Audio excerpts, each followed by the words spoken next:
The Jets lose a brutal, ugly, disgusting football game on Sunday in a slop fest at MetLife Stadium. I'm Ryan Sampson, the host and producer of this show for Gangs All Here. He's Frankie Vittorini from U Stadium. This is the Gangs All Here postgame live show. We want to thank all the fans that are coming in and going to watch this, talk to us, break this down, react to it. This was an ugly game. I know I said it. I'm going to continue to say it.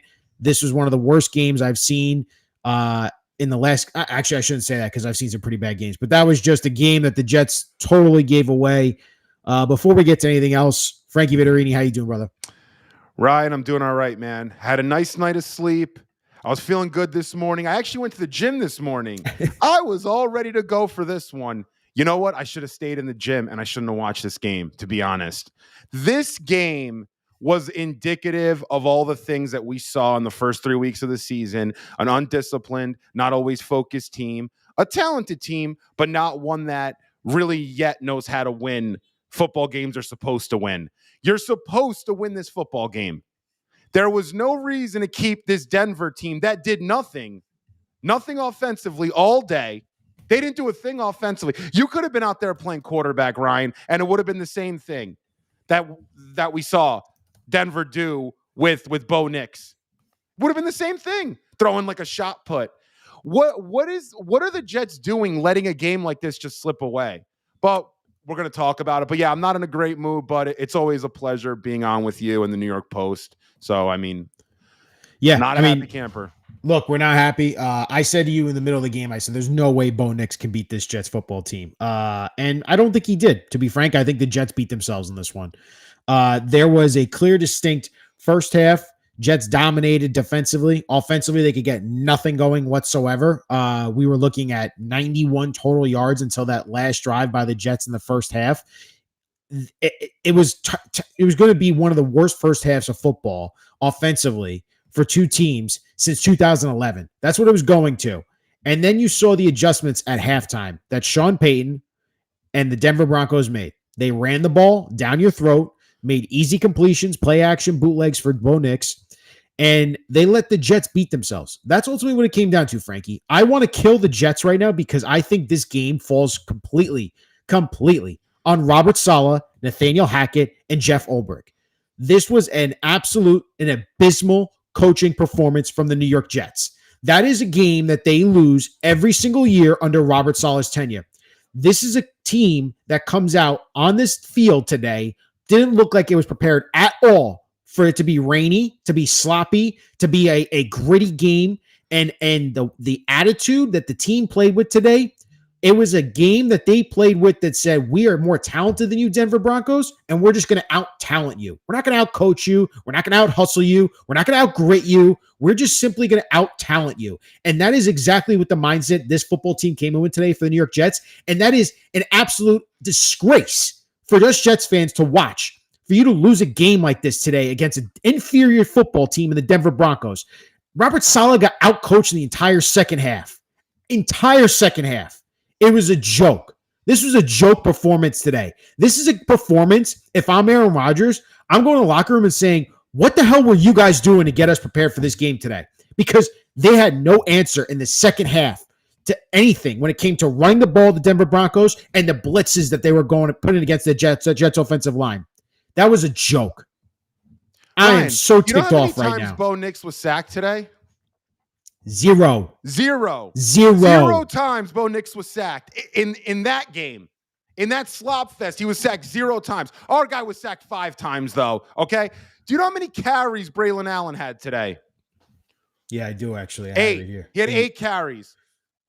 Breece Hall had 10 carries for 4 yards. 10 carries for 4 yards. Breece Hall's long today was 3 yards. Breece Hall committed more penalty yards today than he did actual rushing yards today.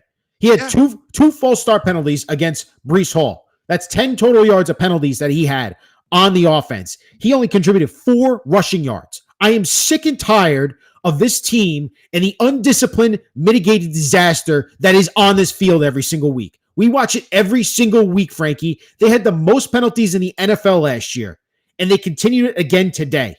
There was undisciplined penalties all day. Will McDonald lining up offsides, not once, but twice. Breece Hall, not only once false start, but twice. Tyron Smith, false start. John Simpson, 2 false starts. This is a disgusting display of undisciplined football. It comes down to coaching. It comes down to coaching. You have to be willing to ingrain it in the players' minds that we are going to stop with the dumb penalties.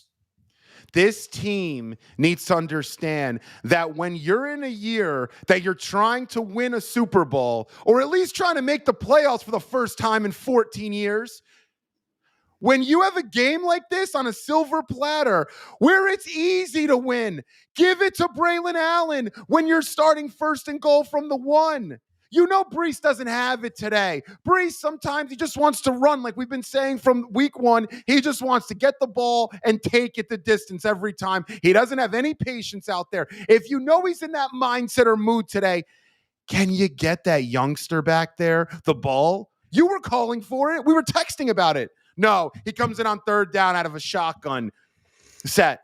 How many times did we see Breece and Braylon in the game at the same time? A few times? That was a great formation for us early in the year. The last 2 weeks. Yes, 2 weeks. We love that. We didn't see any of that. We didn't see a running game. But, and on the other side, Denver's game plan was pretty simple. I don't know what happened to our rush defense, because I was saying last week we actually might have fixed some things. Dude, in that second half, they gashed the hell out of us. That was the adjustments. You saw the adjustments that Sean Payton did in the halftime. He drew up a ton of run plays. That was misdirection. You saw there was the play to Javonte Williams breaks off for 15 yards. I think it was late. It was early in the 3rd quarter. And you see Sherwood and Quincy Williams are both stacked to the left side, and they flow everyone to the left, and he just makes a cutback. The Jets' rush defense was abysmal in the second half. They gave up 126 yards total in this game, but in the second half, it was gross. It was gross watching this game today, Frankie. Can I give you another stat? Yeah. How many Denver wide receivers caught a pass today? I would not imagine more than 2 or 3. 1. Cortland Sutton caught 3 balls. They had 2 catches to Javonte Williams and 1 to the fullback, Michael Burton. Yep. That's it. They had 1 wide receiver catching 3 passes today. They had no passing game, but they still managed to rush for 126 yards on the ground, with Jaleel McLaughlin and then Javonte Williams, who Javonte Williams, who I've been telling people, once he gets back from that injury that he had last year, he might start to cook a bit. Well, he got his confidence right. He got his confidence today. I mean, come on. You cannot do this as a team that is trying to be taken seriously. And as you were alluding to early on, you can't have a situation where, because the temperatures where it's at and the conditions and it's sloppy out there, that's when it's a testament to your players. How focused are you when it's tough? When it's rainy, when you don't want to be out there, when it's a tough game, you got to gritty things out. You got to grind out. These guys, we had 2 false starts by Breece, which I haven't seen a running back get 2 false starts in a while. And we had 2 offsides or encroachments by Will McDonald, which, I mean, you see 1 a game, maybe 1 every 3 games. You'll see 1. You had 2 by each guy in the same game. How many penalties does this team want to have this year? And then you had the Garrett. I mean, we'll get all right. We're gonna get more into that. Let's also highlight the fact the Jets actually had a chance to win this game, and Greg Zuerlein misses a field goal to win the game. Again, Rodgers did not look great in this game. Like, I think he had a bunch of misses, but then he had dimes in it as well. He got really banged up at the end. He got hit a lot in this game. Again, I don't think the Jets were well prepared at all for the blitzes that the Broncos were bringing, and Vance Joseph. I think they were able to get pressure on Rodgers a lot more than you would have liked today. Total, the Jets were allowed 5 sacks against Rodgers. I think he was hit way more than that. He had to be hit at least 15 times in this game. He had a rough they made it today. uncomfortable for him. And you could see it towards the end of the game. They made it uncomfortable for him. But again, the Jets had a chance at the end of the game. The Broncos miss a field goal. Rodgers goes down the field. They get some plays down the field. He sets them up for the field goal for the game winner. Zuerlein misses it. Again, the Jets should not have lost this football game. This should have been a win for them. This shouldn't have been this close. And I think a lot of Jets fans have every single right to go after Robert Salah and this coaching staff. There's no more excuses here. Yeah. I didn't know today. Listen, I'm ready at some point to go off on this coaching staff. Today, there was a point when I sort of chalked it up to the weather. I said, you know what? This is going to be one of those games, similar like the Giants game last year or the Patriots game, one of those slow and steady. Both teams are very limited in how much they can actually do due to the conditions. But after the second half, who looked so much better? Who made like you were saying, who made the right halftime adjustments?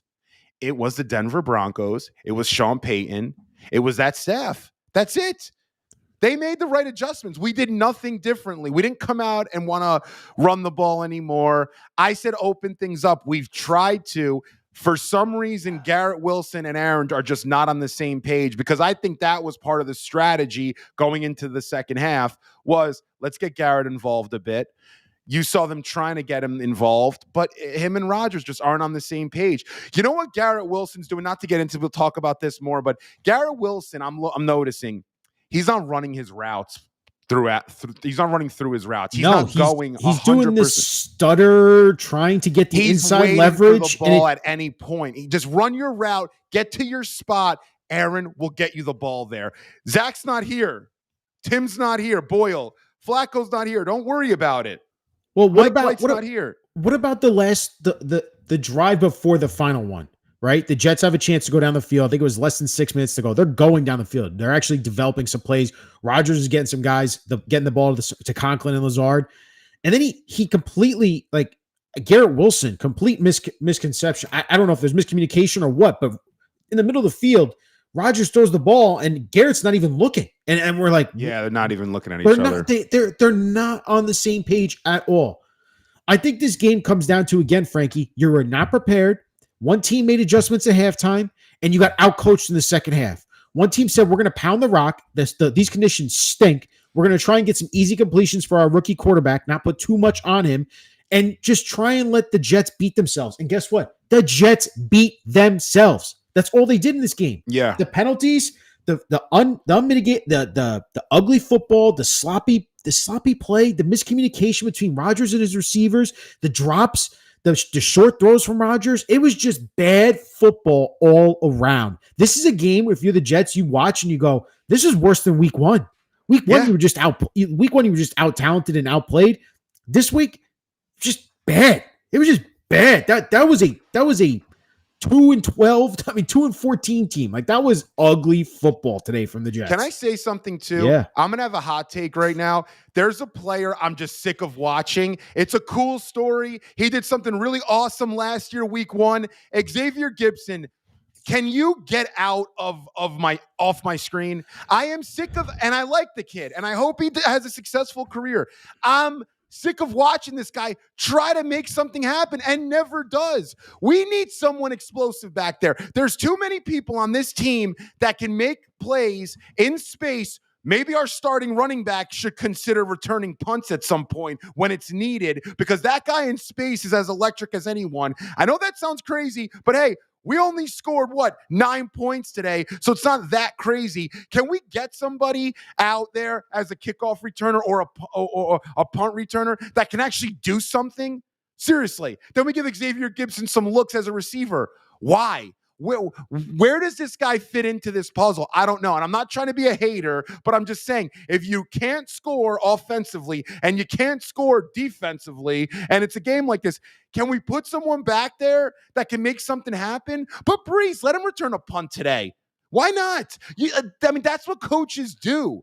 A trick play. How about a trick play once in a while? If the offense isn't doing anything, the weather's bad, run a reverse, run a wide receiver screen pass. I don't know, but that's also what coaches do, right? It's not only the discipline variable, it's also the creative variable. Right.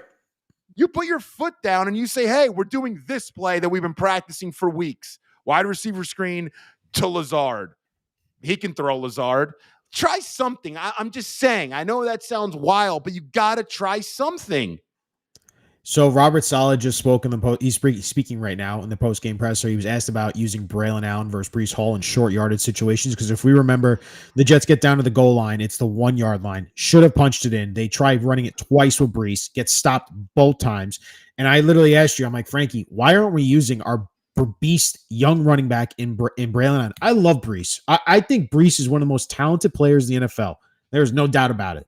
But when it comes to running between the tackles or even off tackle, you have to let your actual ground and pound type running back in Braylon Allen get those dirty yards, because Breece ain't going to get it for you, man. I'm being honest with you. Like, today showed Breece was not in, his head was not in the game. I think him, Will McDonald, and Garrett Wilson, your 3 young stars, your 3 young players that you are counting on for the future of this franchise, none of them were prepared for this game today. And that's on the coaches. That's on them not putting those guys in the proper positions and getting them ready to go and getting them motivated to be able to do and perform in a game like this.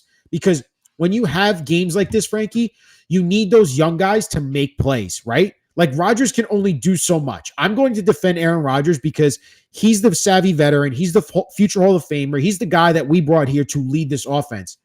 And if you're seeing frustrating, dumb things that are happening on this offense, I got to put it on the guys that we're pointing out here. And if we're breaking down this offense, Garrett Wilson, you were locked down by Patrick Surtain. How are you going to change your route running? How are you going to get yourself more open? Can you talk to Rodgers and Hackett and say, hey, get me more motion. Get me plays in space. You know, maybe not just have me one-on-one with Surtain out on an island anymore. Maybe move me to the slot. Mike Williams was getting the ball a little bit. Maybe we throw to him a little bit more because Garrett's not getting open.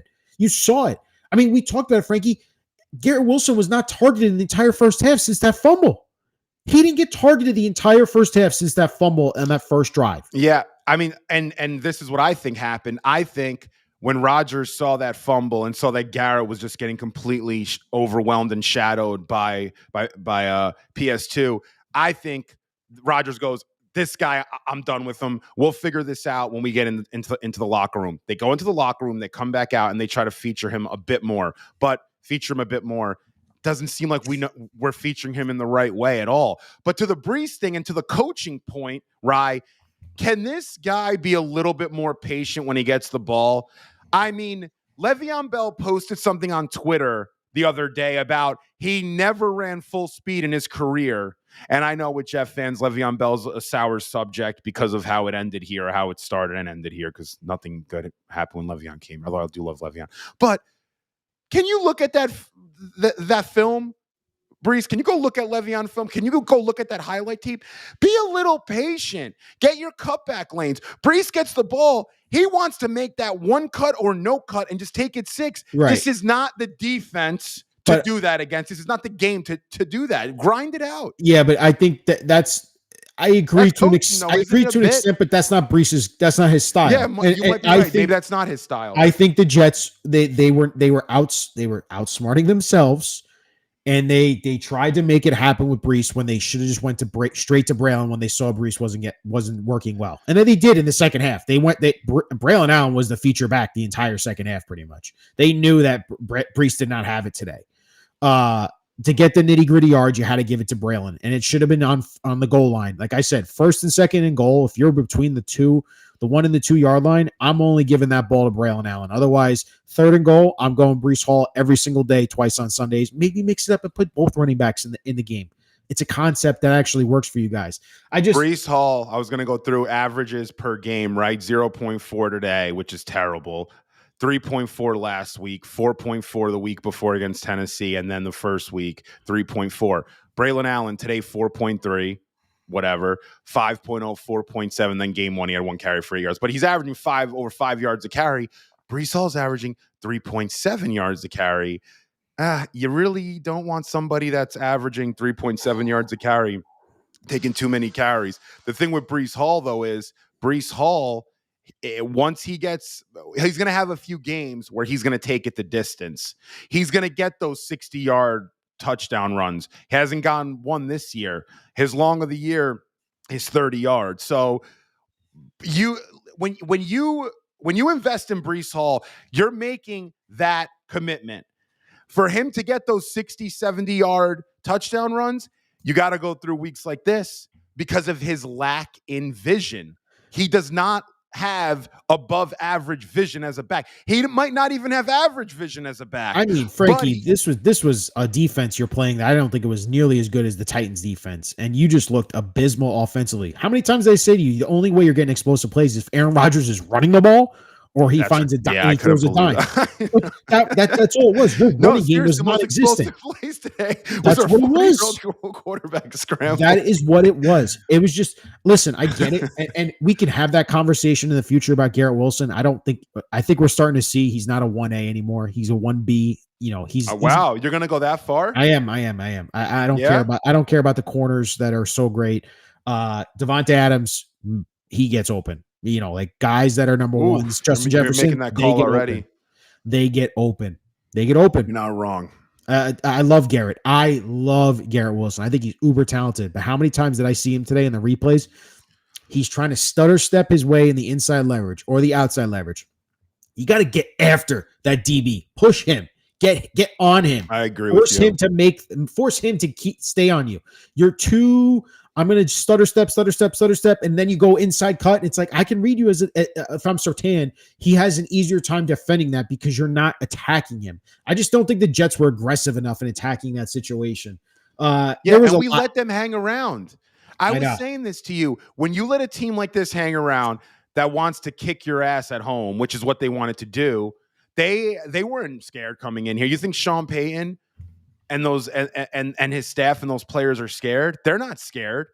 So when you come into a game against a team like that that's not going to be scared of you, when you let them hang around in conditions like that, crazy stuff happens. Yep. You miss a field goal, you fumble a football. I mean, we got lucky that wasn't called a fumble with Rodgers. I mean, we had some breaks today too. Yeah, I know. And when you have an officiating crew that just doesn't want to keep the flags in their pockets today. They were on one today, these officials. Yeah, a lot of them were Jets. They were on the Jets. Yeah.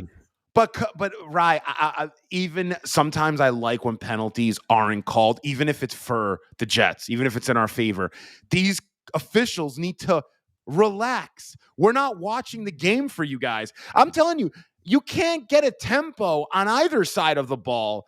Either offense can get anything going when there's constantly, like, yes, there's going to be holding calls. You can almost call it every other play. They wanted to make sure they called everything today. Yeah, I mean, come on. It's been a theme all year, and it's like that every single. I mean, I'll be honest with you, it's like that every single game, every single week. There's penalties beyond belief. But the fact that you were a team in the NFL that led in penalties last year, Robert Salah, that is disgraceful. That you're now, after today, you're tied for second. You're 31 total penalties. You're tied for second with the Baltimore Ravens for the most penalties in the NFL. 13 penalties is insane. Robert Salah, when asked post-game today, just now, what are you doing about the penalties, coach? We got to figure it out. That is what he said. We got to figure it out. You've been saying that for years, Robert Salah. We got to figure it out. When does it finally get fixed? That's when you truly hold these coaches up their feet to the fire. I agree. When you critique them on things that they can actually coach, you can coach discipline and you can coach effort. I mean, you can't coach effort, but you can coach discipline, you can coach scheme. You got to you can't will the effort into these guys. You got to put them in the right positions. And that today, again, was just on the coaching staff. I think they were out-coached in the second half. One team made adjustments, the other one didn't, which is another theme that Robert Salah has that bothers the hell out of me. How many times are we going to say, when are you going to make your adjustments at halftime? How are you going to try and figure out to score more points in the second half? Because you were held to you were held to 6 points in the first half. You had 10 days off to prepare for this. And that's how you came out today. 0 sacks, 0 touchdowns. Come on. I mean, come on, man. You can't function as a win now team when you have 10 days to prepare for the Bo Nix led Denver Broncos that are 1-2, and you basically let them hang around the whole game and you can't score a touchdown. Listen, sometimes the penalties, I'm like, oh, whatever, it's 5 yards. Oh, whatever, it's this, it's that, whatever. You know what? when you have this many penalties, you're never going to score any real points. Anything you're trying to get going offensively will get pushed back and will just ruin any momentum you have. You saw the best drive we had was after the fumble that we recovered. Then we started cooking. The momentum, sports, football's the game of momentum. Rodgers hits back-to-back dimes to Mike Williams and then to Garrett Wilson, which, again, I didn't think it was a catch after the review, but they upheld it. And the only other times you saw anything out of Rodgers was when he had to get something moving before the half. Again, forcing himself to kind of get into an element. The pocket and finding guys wide open and making plays happen. That's how he made it happen again today. But it just... I hope the narrative doesn't get lost today. This is on the coaching staff. I'm not putting this on Rodgers. He's due for an ugly game. And yes, he was ugly in the second half, but he gave this team an actual opportunity to win this game. Rodgers puts you in that position to kick the field goal and win the game. Do not let it get lost, Jets fans. That is what you need to focus on. This team was out coached. One team looked like it was actually on 10 days rest, and the other one looked like it was flying across the country 2 different times to the East Coast back to the West Coast. And guess what? It wasn't the Broncos. It was the New York Jets that looked like the team that was traveling all week. That was disgraceful. Disgraceful football. You cannot be proud if you are a Jets fan or player right now of what that product was today. Let me ask you a question. 2 questions, actually. 1, what's your confidence level in Robert Salah right now on a 1 to 10? And then 2, are you considering at any point, depending upon where we stand record-wise, because I said before the year, I'm going to give Robert until week 10 to see if they're 500. If not, I'm considering doing something. I was at week 8. Week 8 to 10, I was somewhere around there. I was actually at week 8, then I moved it back, but week 10's too late. So I'm at week 8, let's say. Week 8. What do you think about that? I mean, like, what's your confidence level in Robert? Curious. I mean, honestly, are you considering if things start to not necessarily spiral, but we're getting L's like we did today? Yeah, things start to snowball. Snowball. There we go. Where are you at with both those questions? I don't. Well, Woody. I'm not calling for a firing, and I never will. Why? Because I'm just curious. I'm not that type of fan. I'm never going to be that type of guy. I respect what that. I am going to do is I'm going to continue to criticize you all season long to see how you adjust, right? Because this is a game about adjustments and about scheme. Those are 2 things you got to be able to have as a coach. And if you don't have either one of those, you're never going to make it in the league. Sean Payton, for all intents and purposes, I think he's a good coach, but I don't think he's a great coach. I think he's been overrated his entire career because Drew Brees has been one of the best quarterbacks that we've seen. Sean Payton's system is not hard. It's not complicated. He's going. No, it isn't. He's going to figure out ways to either run the ball down your throat and put his quarterback in positions to make good plays.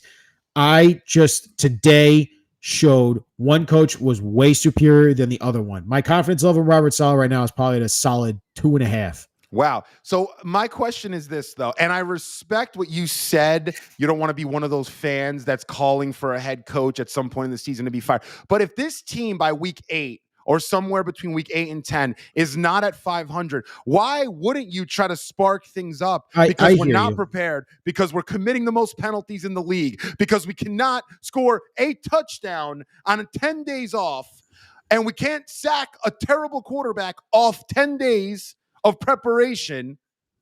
Why wouldn't you say what is in the best interest of the team, of the fans, of the ownership? He's on the last year of his deal anyway. Pay him out. Listen. I don't want him not getting paid. We're gonna find out a lot about this coach in the next couple of weeks. A lot about. I think we know a lot, but we're going to really find out about this coach in the next couple of weeks. You have some tough games coming up. You're going to London against the Vikings next week, and they look like world beaters right now. They just went in there. And that coach looks really damn good. He does not want to get embarrassed against that guy. Against that quarterback. Telling you right now, we are going to find out about Robert Salah here officially in the next couple weeks. There's no more excuses. There's no more, we didn't have Aaron. We didn't have this. We didn't have that. This is it. This is your chance. Minnesota, Buffalo, at Pitt, at New England. And then Thursday night, Halloween, against the Texans.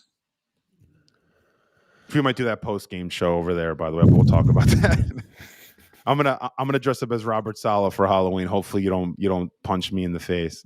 No. I want to thank all the fans. Before we continue this discussion, I want to thank all the fans that are joining in here. We see some fans coming in right now. Thank you guys as always for watching. This is the Gangzone here post game live show. Myself, Ryan Sampson. That's Frankie Vittorini from U Stadium. We're going to do this every single Jets game, every single week. We talk about the Jets here. We're passionate fans. We love this team. We want to see them succeed. We were built up so much in the last 2 weeks from these wins, and then we all came crashing down, if we're being honest right now with what we just witnessed.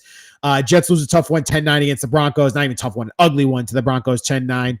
We're seeing the comments here. I just want to bring up some more post-game sound. Garrett Wilson on his first quarter fumble called it, quote, very frustrating. I'd imagine so. Greg Zuerlein on the kick, the chance to win the game at the end, the miss. He said it felt not great, but decent off his foot. Not sure I want to see my kicker say that. And he said, there's really no excuses. You just have to make the kick. DJ Reed said on that. Oh, let's talk about this, Frankie, on the defensive side, the touchdown that you do give up to the Broncos. About to bring it up. Wide open on a miscommunication. DJ Reed says it wasn't miscommunication on our end. What does that come down to, Frankie? Miscommunications. It comes down to coaching. It comes down to coaching. They were driving down the field. And you go, are we really going to lose this game right now? This is how it's going to happen. I'm like, yeah, they're going down the field, play after play after play. Offsides by William McDonald. Another penalty there. Another run up the middle with Javonte Williams. Our linebackers are getting swallowed up by the guards. We have no tackling in the secondary. Sauce Gardner swiping at guys, letting him go for getting carried for 5 yards. For an extra 5 yards. That is will. That is effort. That is, you need to give your team a chance. You know your offense hasn't been cooking. How do you get a turnover? How do you get your team to get the ball back to Aaron Rodgers' hands? Because every time, like you saw today, Rodgers will give you a chance in the end. And he gave them a chance in the end, but they lost because their kicker couldn't kick a field goal. And the one time you actually gave up a touchdown, the Broncos went all the way down the field. And at the end in the red zone, you had a miscommunication and a guy ended up wide open for a touchdown. That's unacceptable. This was the most vanilla game plan I have ever seen from both sides of the ball. They played base defense all day, and they played the most vanilla offense I've seen from an Aaron Rodgers team. Seriously, what did they do today? Was there one night? I remember one play, a rollout to the tight end. That was it. That was all I saw today where I was like, oh, that was a nice play call. I didn't see anything schemed up with stunts from the defensive line. I didn't see anything from Robert in terms of putting together a different kind of personnel package out there defensively. I saw nothing from us blitzing wise. What was what did you expect today to be? This is what happens in the NFL. When you take a team lightly, like we took Denver lightly, they thought they were going to win this game. They all came in there thinking they were going to win this game. Don't get that twisted. That's 100% true. They got in there and they go, oh, we'll figure this out. They didn't put enough time on, together to put something out there that was different, creative, something where you might be able to blow a team like this out. Granted, the weather conditions changed things a bit, but come on, can you do something? It's stupidity to have 10 days to prepare, right? We had 10 days. We didn't have 10 days to prepare, and you came out like this against a bad football an inferior football team. I told you, Frankie, from the start. Again, thank you, fans. I'm reading your comments, and I agree, man. Aaron Rodgers just spoke after the game. These comments are great, guys, and we're going to get same old Jets. I hear you guys. Offensive line sucks. Penalty sucks. No doubt about it, James. I agree, man. It's such a basic offensive game plan. We saw it today. This was just an ugly, ugly football game from start to finish. Aaron Rodgers is speaking post-game. He said that was way out of character for us for pre-snap penalties. Was it? I mean, it's not, dude. A team that all year. We had a character for what you want it to be, but it's sort of the reality, AR. Sorry to tell you, bro. Reporters are starting to ask Rodgers, was it because of the cadence? Because Rodgers likes to draw guys off sides. I did have a big problem with Rodgers on that 4th and goal. You're trying to draw the team offside. You get the false start penalty. You got to kick the field goal on 4th and goal from the 1. It pushed you now back to the 6. I said to you, Frankie, I go, why are we trying to draw guys off sides on 4th and goal? I know it gives you a fresh set of downs, but we're not in. I don't think you're in that position yet with this offensive line group to start doing hard counts on 4th and goal from the 1. You're not in Green Bay with an offensive line that you've had for years now. I just thought that was a curious decision from Rodgers. I think he would have liked to had that back because the clock was winding down. They needed to get the ball off, and I would have liked to seen them score the touchdown there on 4th and goal because I think that would have really changed the momentum in the game completely. And yeah, that was the difference ultimately. You don't convert on 3rd and Frankie, 3rd down. 0-2 in the red zone, the Jets offense today. 4 for 17 on 3rd down. 0 for 1 on 4th down. Earlier in the game, you texted me. You were right. I don't always say you're right, but you were right. You were 100% right. You go, dude, or you're going to say dude, but you said, hey, or you didn't say, hey, I don't know what you said. You go, we're losing this game. You go, we're going to lose this game. And you kind of said it. Some games you watch, you say, I didn't believe you. I thought we would win by 2 points because we could kick a field goal like that, 5 points, some weird score because it was a weird game.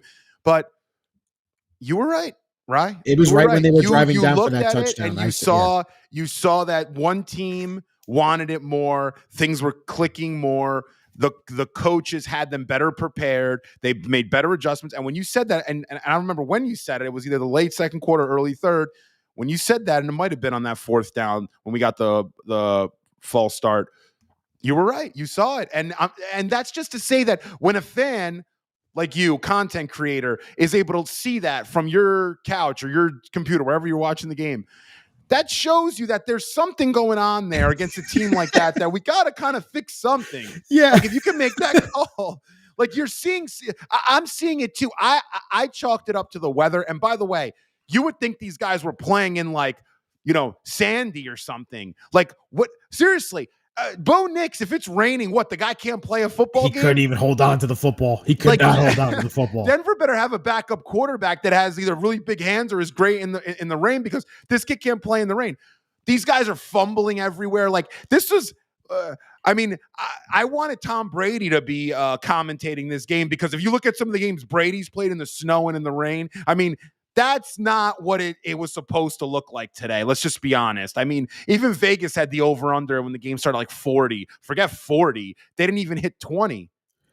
Listen, we're being ultra negative to this team, and they deserve it today. I think they know that. They beat themselves. Elijah Vera Tucker after the game says us beating ourselves. And that what I tell you, Frankie, the Jets are trying to beat 2 teams today. They're trying to beat the Broncos, and while they're beating themselves, because that is what they were doing today. They were just beating themselves. Spence, GC, I've been listening to your vent against an inferior team. Guys, I'm a Broncos fan and wanted to listen to your opinion. In reality, weather affected things, and the Broncos defense, yes, the defense has a great D.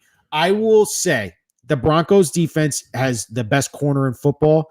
They lost their leading tackler. They got some pass rush. They have some nice players. But at the end of the day, they wanted it more, and they outcoached the Jets. They outcoached them. They outschemed them. That's all I can say. This was a game you should have won. You were home. 1st and goal from the 1. And you cannot score a touchdown. Punch it in. And you give 2 carries to Breece. Then you have the 3rd down pass attempt. And you even go for it on 4th down if you want. They wanted to, and they did a hard count, and then back them up at the full start. Again, this is the pre-snap penalties, man. It's just maybe even go. Listen, you don't go for it again. Nah, you don't go for it because you're going to go. You don't go for it again. But But I agree with that. You don't go for it again. But my point is this: line up like you're going to go for it again. I don't know. I'm just saying, be a little bit mysterious. Rodgers likes to play like that. Let them know. That's why Rodgers is so good at free plays. He's just he's the best at that. He loves when you think something's happening, but something else is really happening. Do it on 3rd and goal, not 4th and goal. 4th and goal doesn't make sense. 4th and goal at that point, you got to kick the field goal. Because if you take the penalty, which you did, now you're backed up. Now you don't have a chance. If you did it on 3rd down and you get the penalty, now it's still 3rd goal from the 6. It was a bad play. Vivica, I agree. After Salah's, Jets always look prepared after a layoff. Could not agree more. It is repeated theme with this football team. How about this stat, Frankie, from JD 2000? Bo Nix is the first quarterback in the Super Bowl era to win a game in which he averaged fewer than 2.5 yards per pass attempt, minimum of 25 attempts. He threw it 25 times for 60 yards in today's win against the New York Jets. That just shows you how bad this game was for the Jets to lose. Cow. Historically bad. Historically bad. Jets drives today: fumble, punt, field goal, punt, field goal, punt, field goal, punt, downs, missed field goal. I mean, like, that's an Aaron Rodgers-led team. Weather had something to do with it for sure, but you can't have Aaron Rodgers, Breece Hall, Braylon Allen, that offensive line, Garrett Wilson, Lazard, Tyler. Like, you can't have Mike Williams. You can't have all these guys on an offense against an inferior team, a team that Vegas has winning 7 games tops. How do you come out and just like not even try? I mean, give me a break. And I'm not saying they didn't try in the sense of they didn't want to win. I think they wanted to win. I don't think they put the preparation in to win. Sometimes, right? Sometimes it's not about what you do game day. It's about what you did last week. And I don't think this team did enough in the last week or 10 days where they put themselves in the right position to just score 1 touchdown and 2 field goals, and this game's over. That's all you needed to plan for. We all said it. I looked at the over-under before the game. I saw 39.5, 40. I'm like, this game's definitely going under. Just score. I'm like, you don't even need to score 20 points. That's not the race to 20, the Salah special. It's 17 points you needed today. 17 points. Come on. Jets lose 10-9, ugly game at MetLife in a sloppy, rain-filled, gross game. And we want to thank over 1,000 fans here watching. We appreciate all you guys here joining in, watching Gangs All Year Post-Game Live Show. Again, I'm Ryan Sampson. That's Frankie Vittorini. For all you new fans out there, if you're watching us, please come back every single week. We're going to be doing this every single Jets game. We get to vent, talk about it, reflect what the hell went wrong, what went right. Not much went right for this Jets team today. Frankie, again, I think something that you had mentioned here again too, and this goes back to the Bo Nix thing. Zero pass rush, which was surprising because they got so much rush. I think in the last couple of weeks they were able to sack Will Levis, they were able to get pressure on Jacoby Brissett, but a lot of that was their blitzes. And I felt like after that first couple drives, the Jets stayed and played that vanilla defense. I think you're trying to say to me now, man. It's like they didn't generate much blitzes after that. They didn't get after Bo Nix. It felt very passive, and you had a lead. You had a lead, and you played a little vanilla for that second half. Yeah, and we got some guys on this team, not to channel Mr. Antonio Pierce, but I think there's some players on this Jets team that are making business decisions to not really go all out. And I'm talking business decisions, meaning they've made the right business moves, and now they're just good. They're totally okay with their situation. I don't want to call out anyone specifically because I'm not 100% certain in what I'm saying. I don't like to character assassinate people. But there's players on our defense that are nowhere to be found. Nowhere to be found. There's a player on our defense that is one of the top paid at his position that got 1 solo tackle today, no QB hits, and was nowhere to be found. Oh, you're talking about Quinnen Williams? I didn't say the name, you did. I'll say it. I will. No, I'm saying it. So yes, I'm kind of joking, but Quinnen, for real, dude, can you impact one of these games to the point that you get a strip sack? I mean, you're so much stronger than basically every center or guard you're going up against. I know you're getting double teamed a lot, but even when you're not, can you do something impactful? Can you do an Aaron Donald once every 4 games, 1 play? Can you do what Dexter Lawrence has been doing? Can you do what Chris Jones does? I mean, you're being compensated as a player of that sort. So can you please try to impact the game? Listen, this was a weird game, but like Jamian Sherwood had 7 tackles and a TFL. Tony Adams had 11 tackles. Your brother had 2 TFLs and 7 tackles. You had 1 solo tackle today with no QB hits, nothing. I mean, and they ran for a lot of yards. Yeah, no, listen, and Kay Gordon, I hear you, man. Nick's only had 60 yards passing, which is why this was an historically bad loss for the Jets right here. But on the key drive that the Jets did give up for the touchdown, you got to think about it here. 11 plays, 87 yards. On that drive, you had multiple times, 3rd and 11, The 29-yard pass to Cortland Sutton, you don't sack the quarterback there. You let him sit back there and he picks you apart for and that was the play also, Frankie, that the Broncos should not have gotten off, because that should have been a delay of game. They got the play clock off at 0 there. My damn dog is barking. Yeah, no, it's fine. The dog's as mad as we are. The dog dog's watching the Jets highlights. Listen, that play was a little bit interesting because I saw what you saw, and then I looked at the game, and the clock, I think, in the broadcast was a little bit behind. But regardless, you can't lose to a team where, as the fan, who's the fan that keeps posting that stuff, K Gordon, what's up, K Gordon? I like all your stuff, but you can't lose to a team that a quarterback's averaging 2.5 yards a throw, 2.4 actually, and to a team that has no business winning this football game. There's a reason Vegas had the spread at 7.5 and went up to 8 right before kickoff. And I know Vegas, someone posted, one of the fans, shout outs to the chat gang, by the way, but someone did post, Vegas doesn't play football games, players do. Yes, that is true. But when Amen. Vegas is telling you that you're 8-point favorites and, this is over-unders 40, which is still low, but you think, okay, well, we're going to score a touchdown or two. No, we didn't score a touchdown. Well, it brings me back to, I think, my last negative point, and then Rye, maybe we could go through a few positives, because I have a few positives from the game, if that's possible. I don't know if we have any. I don't know how you have any.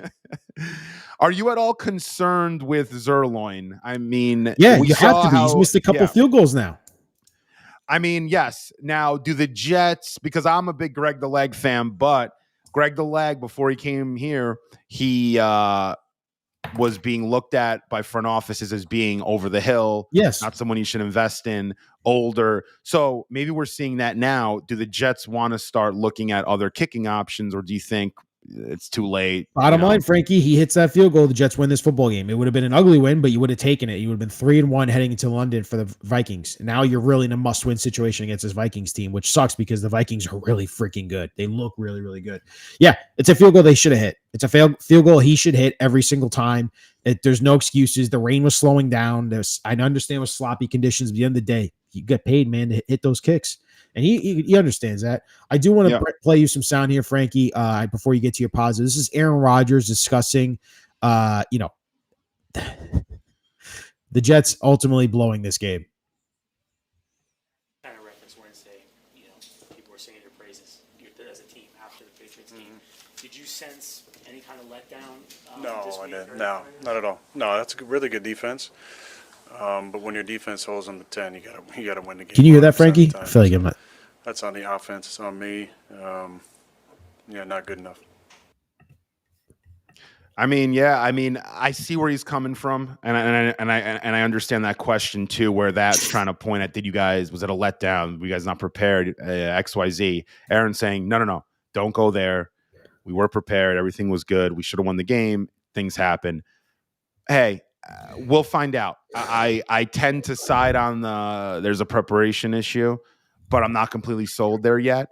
I'm going to give this team, I told you, 8 to 10 weeks. If they're not around 500, I'm going to look at a coaching change. I'm going to look at promoting Albrecht. It's not going to happen. It's not going to happen. It's happened in sports before, and it's happened in sports where teams have won championships doing it. I remember the Miami Heat, the year they had Stan Van Gundy. They fired him mid-season, and they brought in Pat Riley, and they won a championship. I know that's like a completely different thing, but I'm just saying it's happened. It's not crazy. So I know Woody's never done it.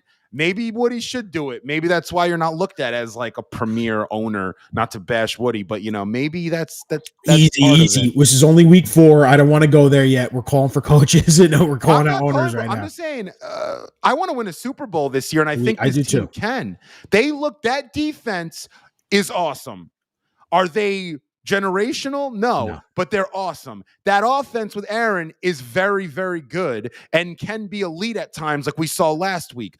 Put those two things together and try to have them, meshing on all, or hitting on all cylinders, and you can win a Super Bowl this year. And if the coach is not preparing, is not prepared, he's not putting the right things in motion, then I'm looking at that as the only real glaring weakness of this operation. So but whatever. Frankie, you're the only one that understands how this window. I listen, man. I'm the same way. JD 2000. I am the same way. This is it. This is the only year. And I you hate have. that we're in this window. Yeah. I hate short windows. This is what happens when you go in on the 40-year-old Hall of Fame quarterback. The thing I will say though is that man, you saw this comment. This comment yeah. to you, James. Yes. You know what? Congratulations to Broncos fans.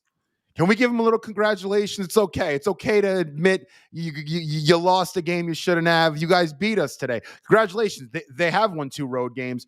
They're looking like they got something going. I don't know what you got going necessarily, but on your end, to get to some of my positives, I'll just hit on the Broncos and to Pease's fan. Javonte Williams looked very good.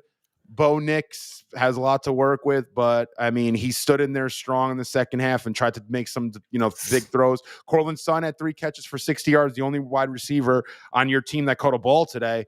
Your offensive line looked pretty good. You had that kid PJ Locke had 10 tackles. He had a sack too. How did we lose this football game, man? 60 freaking yards passing, and we lose the football game. I shouldn't say we. The Jets lose. This football like on Denver. game. You know who I want from Denver? I want to trade Broncos fans in the chat. I have a trade proposal for you.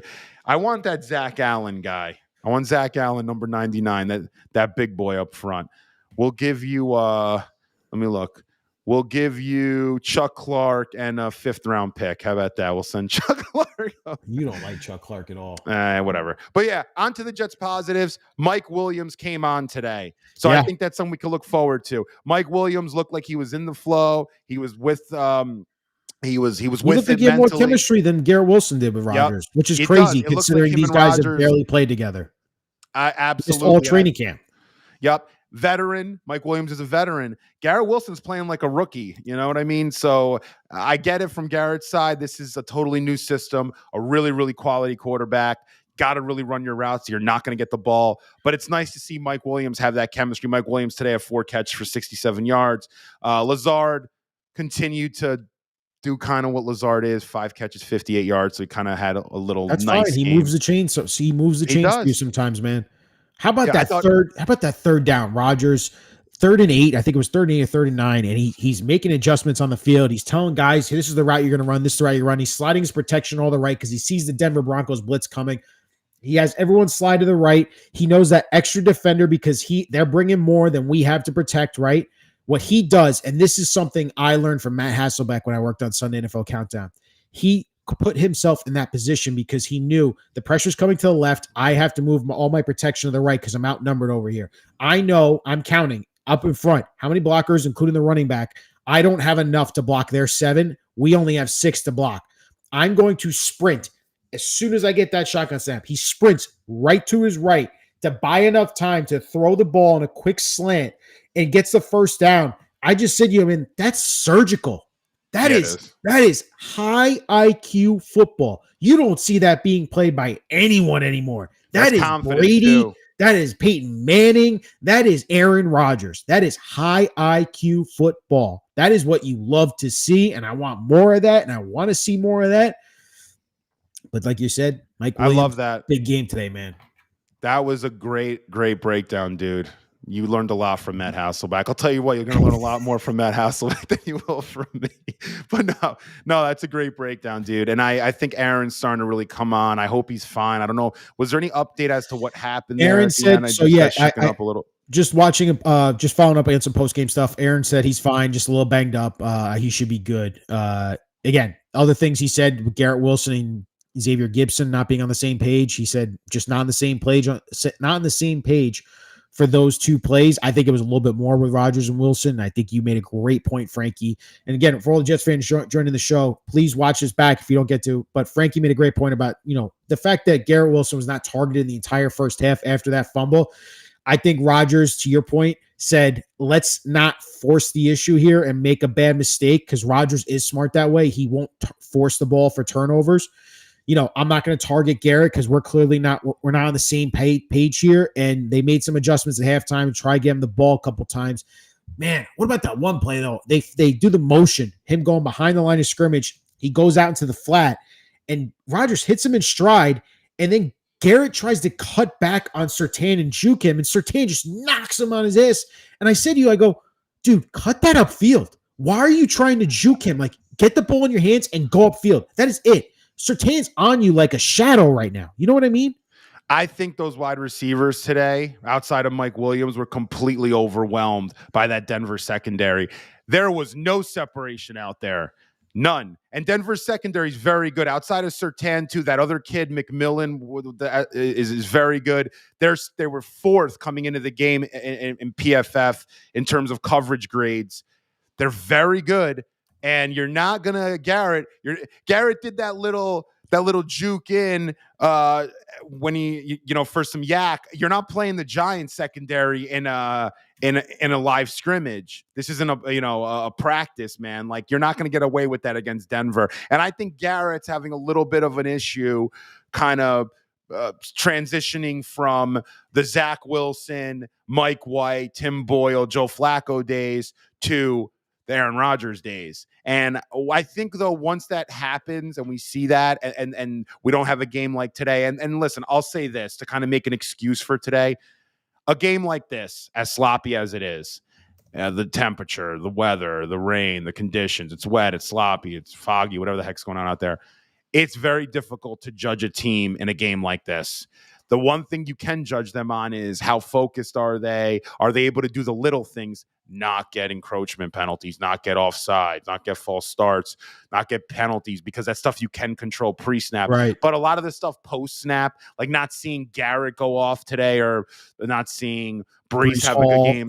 Yeah, you can kind of chalk that up to the weather. Aaron didn't have a great game pass. Hasn't gotten going for Breece at all this season, though. And I think you make a great point about it, Frankie. He just he's not finding space, and they need to figure out how to scheme him up in space. I think there needs to be a different mindset with this coaching staff. You kind of have to figure out where's the best usage for these guys, right? Scheme and adjustments. That's how you become a good coach. Scheme. Right now, it's not working for Breece. All these off-tackle runs, right? These zone runs, all of these cutbacks, all of these runs up the middle for Breece Hall that they're drawing up, it's not working. It's just not. It's not at all. It's working for Braylon Allen, though, and you're finding success with that. But so Ryan, maybe we need to adjust here. Maybe between the 20s, we start figuring out, between the 20 and 20, when you're moving the balls in offense, maybe we get Braylon Allen involved more in the run game. Maybe we try to get him feeding the ball between the tackles, a little of these off-tackle runs as well. Get him the ball, and then try to get Breece Hall in space. Get him on screens. Get him on a wheel route. Get him on a Texas route. You want to turn Breece Hall into, because someone, sorry to cut you off, but someone was saying this in a halftime space I was on Twitter. We need to turn Breece Hall into Alvin Kamara.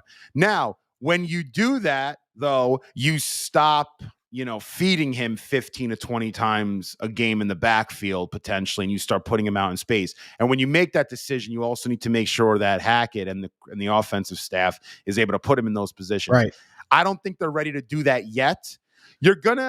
When you marry Breece Hall as your RB1, this is what it's going to happen. It happened last year. Breece went through a stretch last year, 4 to 5 games. He averaged, I think, like 2 yards and change per carry. But he finished the year third in scrimmage yards. So you got to give or there's a give or take. There's a plus with a minus. What do I think? I think in goal line situations like we had after that DPI, I think you put Braylon in, and then maybe you put Breece in on second down. You don't put Breece in, give him a carry up the middle. Put Breece in again, carry up the middle. Switch it up. I know. Don't start with Breece and then go to Braylon. I would start with Braylon, then put Breece in on second down. Maybe have them both in and on third down. Adjust. You got to adjust, man. You got to do something. Yes, you got to make the defense. Breece slip Vance out there Joseph behind. Is awesome too. Like he knows he's thinking what you're thinking. Yeah, and Breece, how many times do we see him slip behind the line of scrimmage because he's trying to cut back, and it's like, it's a sloppy field, man. That's not the type of running we need for you today. We need you to put your head down, and you got to go forward and get those 4 or 5 yards. That's how you were supposed to win this football game. But again, I can only say it here. You can only say it here on this great platform that we have as fans that we get to do this. But at the end of the day, it's up to the coaches and how they're going to adjust. Are you going to fix your scheme? Are you going to notice these little trends about Breece Hall is not so great in sloppy weather? Maybe we need to figure out other ways to get him space. Maybe it is we need to have on the either 22 or 21 personnel, 2 running backs. I got to have Breece and Braylon on the field at the same time because that is when my offense is at its best. When defenses need to figure out how am I going to stop Braylon between the tackles and how am I going to get my guys in space to be able to make the tackle on Breece. I don't know. You have the talent. To your point, you have the talent and you have the quarterback. It's about shout out to our figuring it out. quarterback. He had the rushing long for us of the day, 14 yards. How about that? The 40-year-old quarterback has the rushing long for Do you this know Jets neither team. of our running backs had a carry that they took over 10 yards? Our long Frankie, from a running back was 9 yards. First quarter, we didn't have a first Come down. on. I think it was the second quarter we didn't get our first down. Yeah, there wasn't a first down in the game in the first quarter. The first quarter ended with the defensive pass interference on Lazard. Yeah, the second quarter started from, and that's another thing. The second quarter starts, you're first and goal from the 1. That's what you come up with. I mean, like, you can go in, you can kind of go a little bit, you can go on the iPads, you can see some stuff. You're just gonna go vanilla as hell. RB1, HB dive to the left. Like, come on, do something, do a play action or something. I mean, Breece doesn't have it. Listen, I get doing it on first down. I don't understand doing it again on second down. They literally ran a similar play, a little bit more on the outside zone to the right side, I think. And then what? And then you're putting a bad they did spot. the stupid play action rollout Rodgers to the right, and Garrett was completely locked up, and Tyler Conklin was locked up. And by the time Rucker came on the back end, Rodgers was pretty much at the sideline. It was just it was a predictable offensive play call to do a little rollout action for Rodgers. It's like you got to figure something else out here, man. I just yeah, you know what, man. But listen, to kind of look at a silver lining, or there is a silver lining here. You lose a game that you're supposed to win like this. This will focus these guys up a bit more, and I think Robert Salah has got to take some accountability here for this loss. And I think he's got to put some accountability on his players and say, hey, for example, Breece, you dropped the ball. You averaged 0.4 yards a carry. We were trying to feed you to death in certain points, and you couldn't make anything happen, and it's kind of made our offense stagnant. You had 2 false start penalties.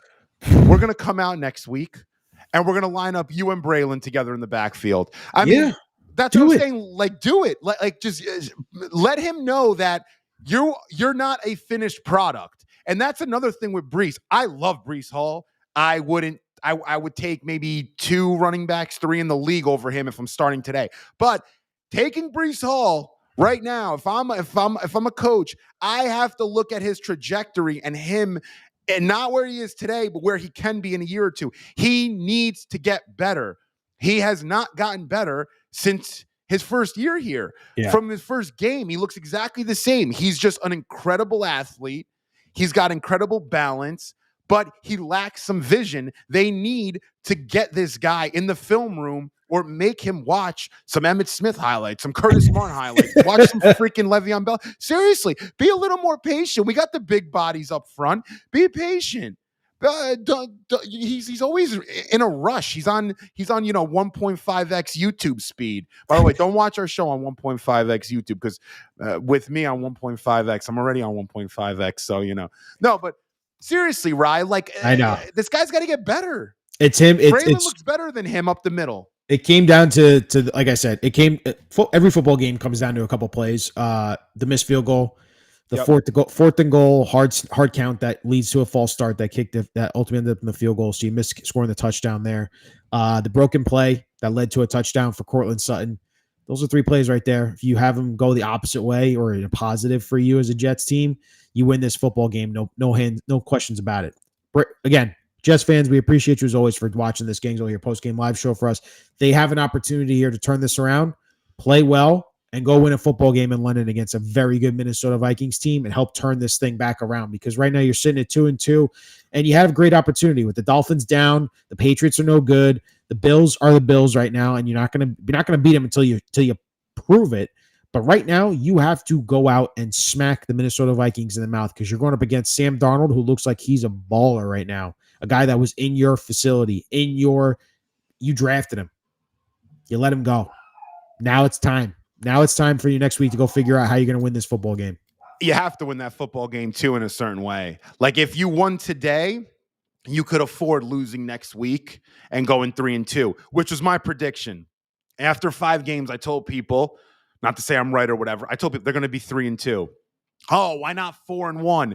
That's not how the NFL works. And with this team and with this coach and that staff, I have a feeling some weird stuff's going to happen like today, and they'll go 3-2. But now you got to go 3-2, because if you're 2-3, then you got Buffalo, then you're at Pitt, then you're at New England, and then you got the Halloween night game against Houston Texans. I mean, then things start becoming interesting from a negativity standpoint. But yeah, seriously, you're going to have a lot of storylines being generated. You know this media market. Wait till tomorrow. I'm reading them already. Oh, I mean, I know. we're talking about them.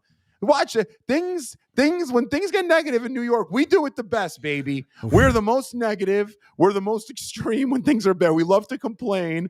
What a rough 48 hours, or I should say 72 hours for New Yorkers right now, with the Mets collapsing right now and the Yankees. Anthony Rizzo goes down with an injury, and now you got this Jets absolute ugly loss. And if you want to drag it all the way back, the Giants abysmal loss on Thursday night. Frankie, I got nothing else, man. This is just an unmitigated disaster, a game that the Jets should have won. They had the opportunity to win at the end. Greg Zuerlein misses the field goal at the end. Jets lose 10-9. Anything else, man? Closing remarks. You know what, man? You know what you deserve right now? Go buy a nice Macallan 12 and treat yourself tonight. Just have a little sip, watch some football, watch some Yankee baseball, and just we'll be. I think we do need to relax. We do. But Monday, tomorrow, we're gonna think about next week, and then that London game Sunday morning. That is another litmus test.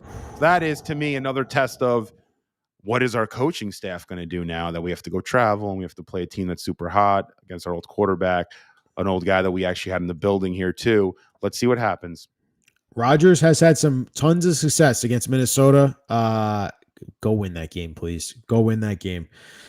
Jets fans, we appreciate you as always for watching the Gangs All Year Postgame Live Show. I'm Ryan Sampson. He's Frankie Vidarini. We're going to be doing this every single weekend. We'll be doing it back here next Sunday against the Vikings. After that game in London, we'll be here live talking about it.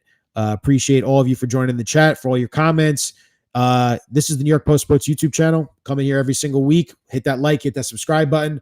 Frankie, as always, you are the man. Thank you so much, brother. You're the man too, my man. And yeah, everyone out there, appreciate it. We'll be back next week. We're going to win next week. I'm guaranteeing. Oh, God. I am going to guarantee a win against the Minnesota Vikings. We have one old quarterback who we're going to kick his ass. We have another old quarterback who's coaching that team. We're going to kick his ass. We're winning next week. I'm guaranteeing a win. I'm going to put it on the app. I'm going to put it on the Stadium app. I'm going to put it on DraftKings, everywhere. We're winning next week. And if we're not, and they might not make us favorites. What's the line right now? Did that line come out? Not yet. I don't know. I'm very curious. If they might be. I mean, do you They're think going to be Minnesota? favored. They're going to be favored. okay. Cool. Great.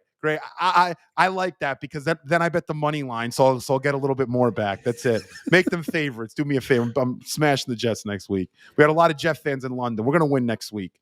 We're gonna forget about this one. Back to earth. You don't figure it out. convinced. I agree, Listen, I agree with Mrs. Jones. They beat a very bad Patriots team. We'll see what happens next week. He's Frankie. I'm Ryan.